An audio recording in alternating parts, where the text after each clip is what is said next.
Welcome to रचित teaching with logic YouTube channel. आज class 10th का मेटल्स और नॉन मेटल्स का पार्ट 3 जो है उसका पहला लेक्चर हम लोग देखने जा रहे हैं। पार्ट 3 पे हम लोग पहुँचे। इसमें 3 पार्ट है, right?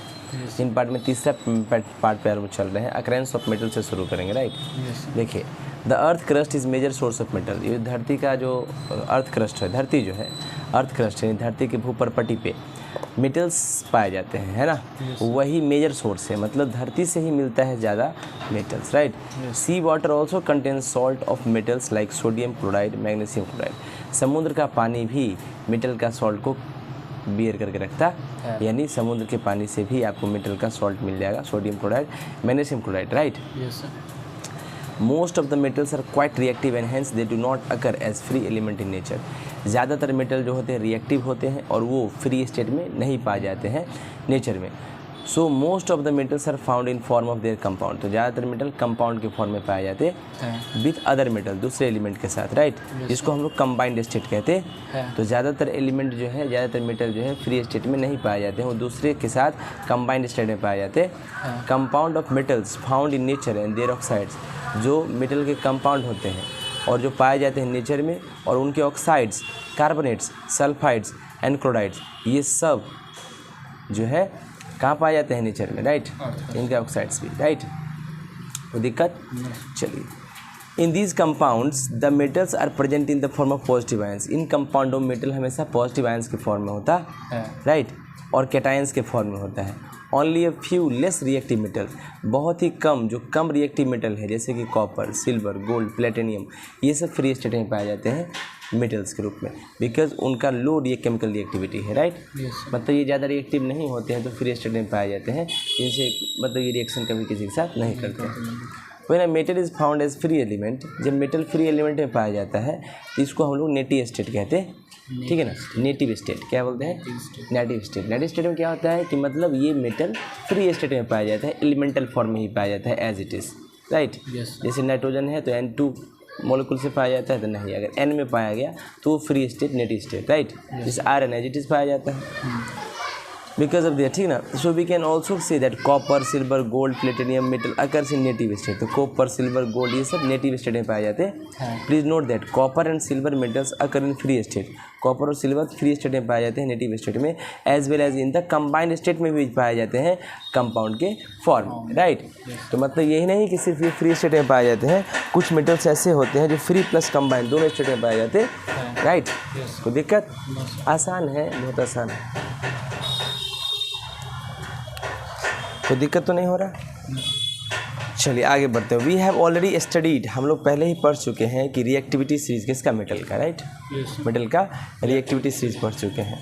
We can relate the occurrence of metal to the reactivity series of metals as follow. हम लोग क्या करते हैं? मेटल का अकरेंस रिएक्टिविटी सीरीज से फॉलो करवा सकते हैं। देखिए, the metals which are in high up in reactivity series, जो मेटल हाई होते हैं रिएक्टिविटी सीरीज में, जैसे potassium, sodium, calcium, magnesium, aluminium, are so reactive, इतने रिएक्टिव होते हैं that they are never found in nature, वो कभी नेचर में पाए नहीं जाते हैं फ्री एलिमेंट्स के रूप में, right? They are always found in combined state, वो हमेशा कैसे पाए जाते हैं? कंबाइंड स्टेट में।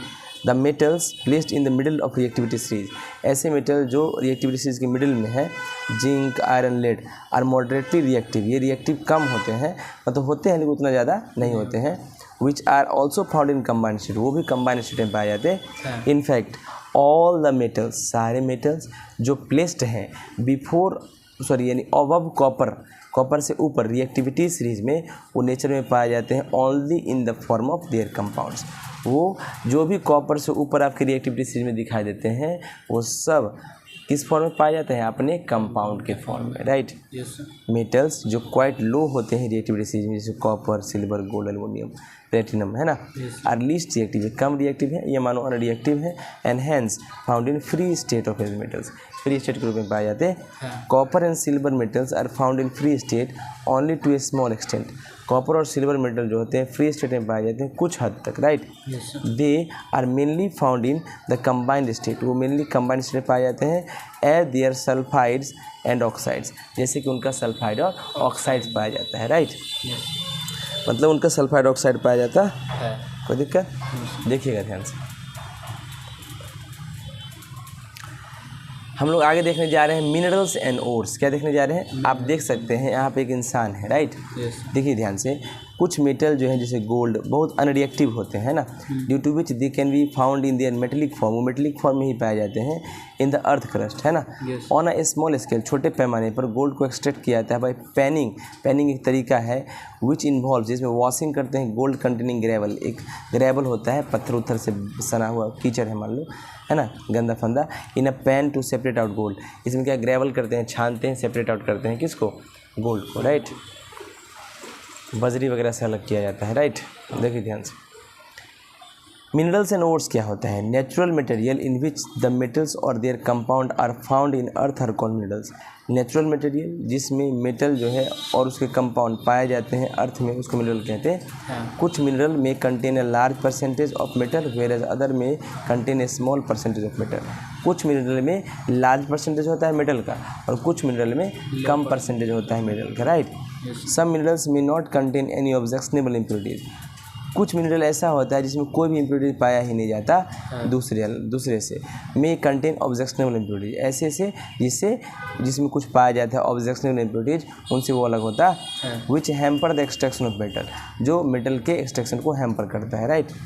हैम्पर मतलब होता है आपको, मतलब क्या कह सकते हैं, शायद हैम्पर मतलब डिस्टर्ब करना, क्या करना, जो मतलब अगर इम्प्योरिटीज़ है, मान ली क्या है, इम्प्योरिटीज़ है, तो उससे मेटल्स को एक्सट्रैक्ट करना थोड़ा डिफ़िकल्ट होगा। और अगर मान लीजिए इम्प्योरिटीज़ नहीं है तो मेटल्स को निकालना डिफ़िकल्ट नहीं होगा, ठीक है। तो जो हैम्पर करते हैं, मतलब अगर ज़्यादा इम्प्योरिटी होगा तो हैम्पर करेगा, डिस्टर्ब करेगा, right. All the minerals can not be use to extract metals. सारा मिनरल्स का यूज हम लोग मेटल्स को एक्सट्रैक्ट करने के लिए नहीं करते हैं। दोज मिनरल्स फ्रॉम विच, ऐसे मिनरल जिससे मेटल्स को एक्सट्रैक्ट किया जाता है आराम से, सुविधाजनक तरीके से और प्रॉफिटेबली, फ़ायदा के हिसाब से, आर कॉल्ड ओर्स, उसको ओर्स कहते हैं। ओर कंटेन करता है गुड परसेंटेज ऑफ मेटल, यानी ओर के अंदर अच्छा परसेंटेज मेटल का पाया जाता है। And there are no objectionable impurities, इसके अंदर कोई ज़्यादा ऐसा इम्प्योरिटीज़ नहीं होता है जो डिस्टर्ब करे उसके एक्सट्रैक्शन को, राइट। तो सारे ores minerals, all the ores are minerals, सारे ओर्स मिनरल होते हैं, but all the minerals are not ores, क्योंकि मिनरल्स में बहुत इम्प्योरिटीज़ भी होते हैं तो उससे एक्सट्रैक्शन नहीं होता है, लेकिन ओर्स में ऑब्जेक्शनल इम्प्योरिटीज़ कम होता है, right. This is an ore of hematite, hematite ore है, इसके अंदर आयरन 3 ऑक्साइड Fe2O3 होता